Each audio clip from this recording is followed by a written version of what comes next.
Hi, Sunday 23rd of September again. This will be a shorter video than my substantial one earlier. I hope so anyway.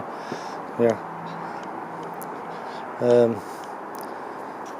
you can see all the work I've done here. My dustbins are here. Used to go up there, no trouble.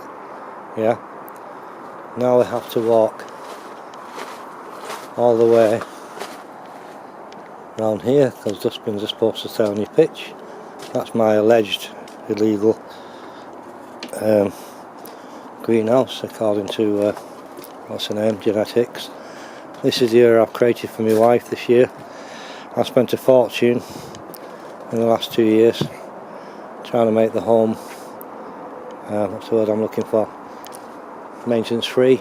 Carol doesn't know how concerned I am about her deteriorating health. A little point, the fence that was put in there, it's up to the 3 foot model standards 288 3 foot figure. They had to cut a major chunk of the original base from number 18 off just to accommodate that fence. They being the site workers, they actually installed the fence. I'm not sure if Bud and Jean Abbott paid for it, couldn't say at all actually. But when genetics came to our house in November 23rd of last year, 2017, she never once inspected or considered my original access, which used to run right through that house now. The only reference she made to this is that it access water and it's safe. Can't remember the word she used, to the LGO. The woman had an agenda. They know they got a mess on their hands with this site. They're just passing the buck to the landlord and trying to walk away. It's always been my view that that's what she came for. Troubleshooter, 2-day, part-time, shot back to Manchester, wherever she came from, within a week or two of compiling that site report. I'll be challenging Appendix 6 and thing. Well, what she has told the LGO is that my parking is via these steps, or my access, or whatever, my parking. That's just that insane thing that Michael Campbell tried to force on us last December 14, 2018, 2016, when he came to our house and told us we couldn't use Oak Tree Avenue anymore. As it's been explained, I created this access probably in the mid-2000s when this place was redeveloped. Used to park there with my second car. Yeah. You might wonder what this lump of concrete is I'm walking on. There used to be a single unit here when I moved on in January it was of 1981, obviously demolished. That garage belongs to Trevor's 28, which is also stupid, but the site owner lets new oncomers do what the hell they want. Had it been with the door the other way, Trevor could have drove straight up his drive and onto the site, but no. People can drive under our window. The people do park in this area, shining the red lights through our window. That's not really the issue here. The only issue that matters, the purpose of this video, is to show that, dear me, Charliebury Council are just trying to back up what Michael Campbell tried to force on us and failed to do. You've seen the video, no doubt, from the car, that the site used to finish there behind Vic's garage, and that's Joyce's house on 60 Oak Tree. Yeah, and the council's comments, I'll make this video a bit longer to save typing. The council's comments about the site layout has not changed much.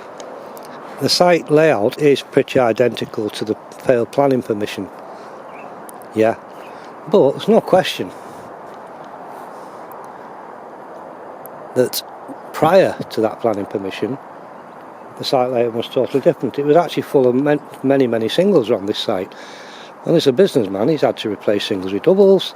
He needs to expand the site, and then he gets himself back up to similar numbers to where he had before, and his income's the same, if not greater, because he charges more for a double pitch than a single. No problem with that. I might be losing track of myself here. What am I trying to show and prove? Well, number one, my original access that she never inspected. Number two, She has stated in those appendixes and various things, and this will save typing, it will save pages and pages for the LGO to consider. Michael Campbell, via her mouth in November 2013, never having any previous contact with me, she brought the suggestion from Campbell, even though I had said she should not negotiate. She came here for a purpose, her purpose. I thought she was coming for another.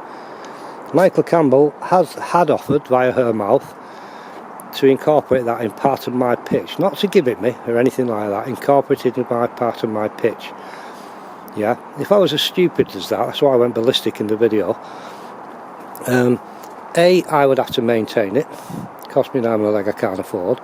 B, it isn't part of my land, it's part of the site. And C, he would then double my pitch fee. I know he is, he does it all the time. Yeah, any excuse he can to get money out of people. Oh, you got all this land, you need more pitch fee. Business sense, yeah. I'm not forcing it on me though. So there, come on Kevin, you're losing it. What's the other point?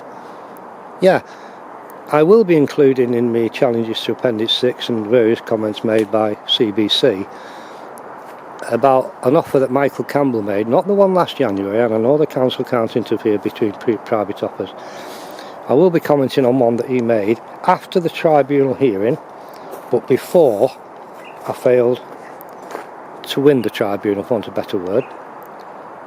Yeah, I reckon that under the terms of all the laws, Campbell should be made to implement something of that ilk. I'll copy it in his solicitor's email into me submissions to you. I think that's it. As you can see, I've spent an arm and a leg here getting all this done. The ramp wasn't here.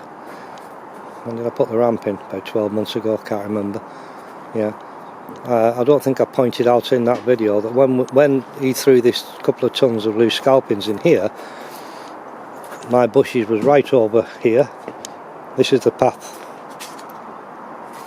Sorry, this is the path that led from our front door up to the back of Frida Butcher's house, number 22. We never used it, privacy. We used to always go that way.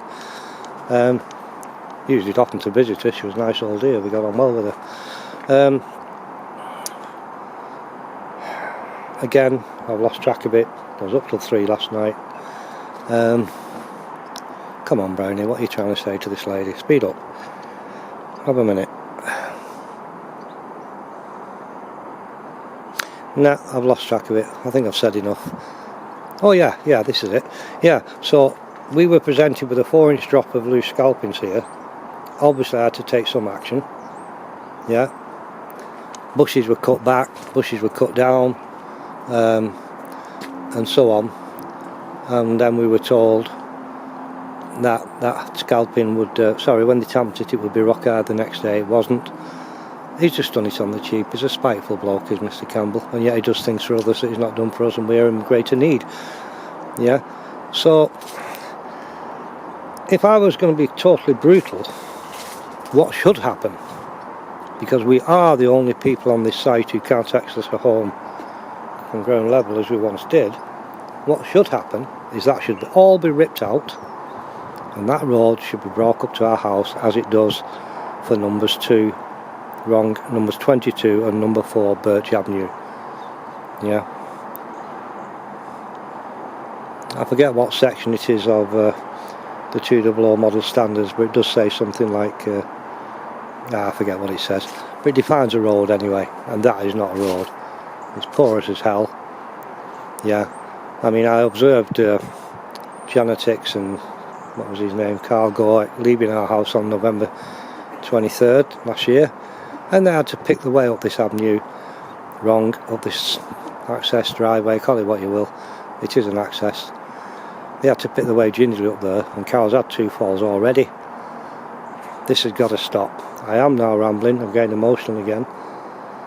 Carol's lost best part of 2.5 stone in the last 2 years. She used to be about just over 12 stone. This has got to stop. I'll take it to the highest court in the land if need be, if I can find the funds. This has got to stop. It should never have happened. It should now be reversed. We don't ask the earth. I don't mind spending more money maintaining and improving my house. I object to spending it quite a lot actually on legal fees and all the paperwork and everything. Everybody sympathises with us. Nobody does a blind thing.